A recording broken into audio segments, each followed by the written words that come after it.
Quelle est la différence entre une pizza reine XL et un batteur ?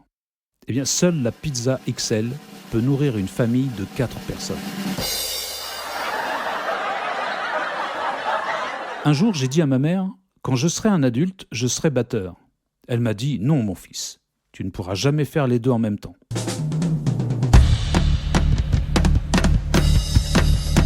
Bienvenue sur la Batterie Podcast, saison 2. Quelle est la dernière phrase qu'un batteur prononce dans l'histoire d'un groupe ? « Hé les gars, si on essayait un de mes morceaux ?»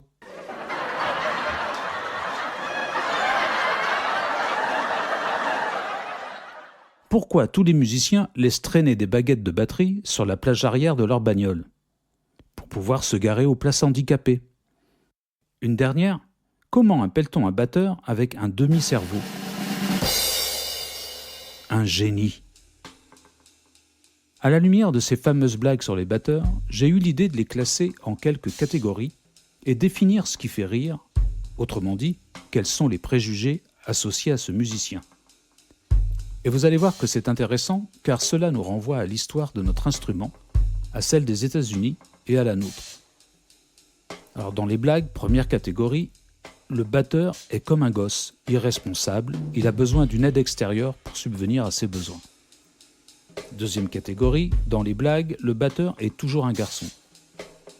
Troisième, le batteur n'est pas très futé, voire handicapé. Et enfin, quatrième, le batteur n'est pas vraiment un musicien, non qu'il ne soit pas un musicien comme les autres, pas du tout. Les blagues nous font très bien comprendre qu'il n'est pas un musicien, tout court. Toutes ces blagues sont bien sûr très drôles si vous avez le sens de l'autodérision, bien entendu. Mais je voudrais les étudier avec vous sous l'angle de la sociologie. Si toutefois vous pouvez comprendre ce terme, ami batteur.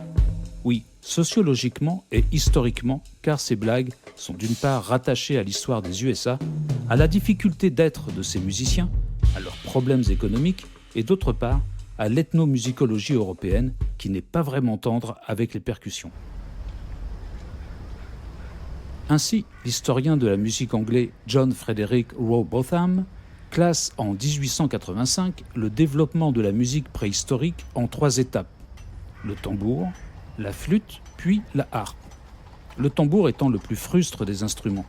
De même, Alfred Russel Wallace, dans son essai de 1889 « Le darwinisme appliqué à l'homme », nous explique que, attention, chez les sauvages, la musique telle que nous la connaissons existe à peine, bien qu'ils se délectent tous de sons musicaux grossiers, comme les tambours, tam-tam ou gong. Avec ce dernier extrait, nous entrons de plein pied dans le racisme, entendu comme classement des supposées races humaines. Le darwinisme, comme on le voit, a malheureusement servi de tremplin à cette idéologie. Mais ce n'est pas tout. Ce racisme a perduré aux USA avec les esclaves, puis avec les inventeurs du jazz. À l'origine du jazz, il y a des spectacles musicaux et satiriques des esclaves noirs sur les plantations.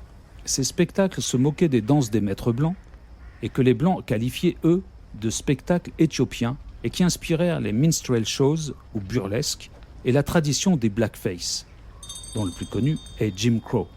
Dans ces premières pratiques musicales et dansées, il y avait un rire salvateur, subversif et libérateur de l'ordre esclavagiste, et ce, au nez et à la barbe du maître, car les Blancs ne comprenaient absolument pas que le spectacle se moquait d'eux. En quelque sorte, avec le blackface, les Blancs se moquaient d'une caricature d'eux-mêmes qu'ils ne comprenaient pas. Pour illustrer mes propos, vous pouvez entendre un extrait de Yes Sir Mr. Bones, un film de 1951 qui reprend en flashback des extraits des minstrel shows.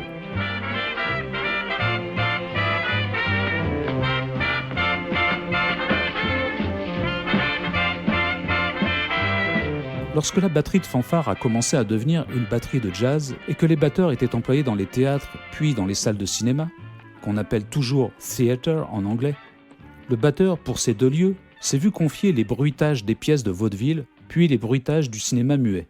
Sa batterie était alors appelée « trap drums », c'est-à-dire un fourre-tout. Les percussions étant considérées comme bruitistes, il semblait normal de confier au batteur le bruitage. Voici quelques exemples sonores de ces accessoires à l'époque des trap drummers. As you heard the train approach from the distance.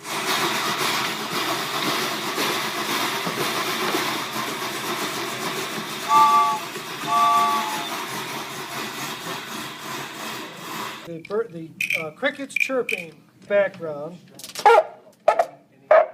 Might have been a sick dog. And what else? Who else was making noise in the background? And we hear the cuckoo clock in the distance.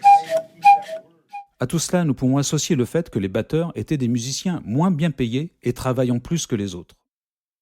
Par exemple, à Londres en 1906, les musiciens et autres travailleurs du music hall se sont mis en grève pour demander de meilleurs salaires. 22 théâtres ont dû alors fermer pendant ces 2 semaines de grève. À l'issue, il y a eu des accords, dont celui concernant la paye des musiciens, que je vais vous lire.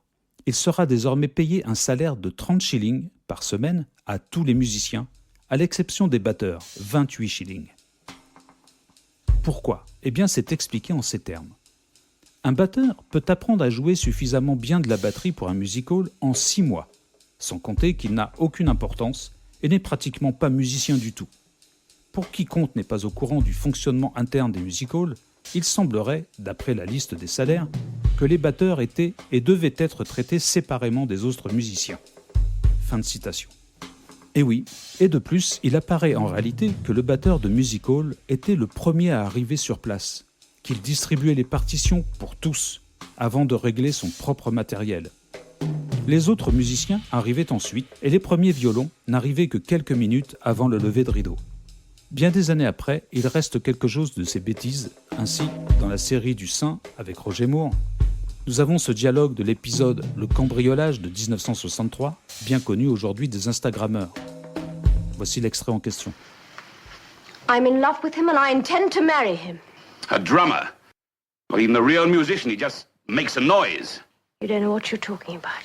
If he played the violin or the piano, anything that made sense, but the drums. Je traduis. La fille dit « Je l'aime et je compte l'épouser ». Son père, un batteur, ce n'est même pas un vrai musicien. Il fait juste du bruit. La fille « Tu ne sais pas de quoi tu parles ». Le père « Si encore il jouait du violon ou du piano, quelque chose de sensé, mais de la batterie ». Alors maintenant qu'on a un contexte historique, revenons à ce que je vous disais des blagues et à leur classement. En premier, le batteur est irresponsable comme un enfant. N'est-ce pas ainsi que les esclavagistes voyaient les Noirs ? En deux, le batteur est toujours un garçon, et je ne suis pas documenté pour dire s'il existait des batteuses noires avant le milieu du XXe siècle. Le batteur n'est pas futé, ce sont les sauvages arriérés qui jouent de cet instrument primitif. Souvenez-vous qu'il ne faut que 6 mois pour apprendre la batterie. Quatrièmement, enfin, le batteur n'est pas vraiment un musicien, il s'occupe du bruitage et est sous-payé. Bien sûr, ce sont des blagues et il est important que nous les gardions telles quelles. Mais il est aussi important d'avoir en tête leur contexte historique pour ne pas oublier. On se retrouve dans une quinzaine de jours pour un nouvel épisode, cette fois consacré à Anstead Dunbar et à son incroyable carrière. N'oubliez pas que les nouveaux épisodes de La Batterie Podcast sont disponibles sur le site labatteriepodcast.fr et sur toutes les plateformes. Certaines de ces plateformes ont des sortes de notations ou acceptent les commentaires.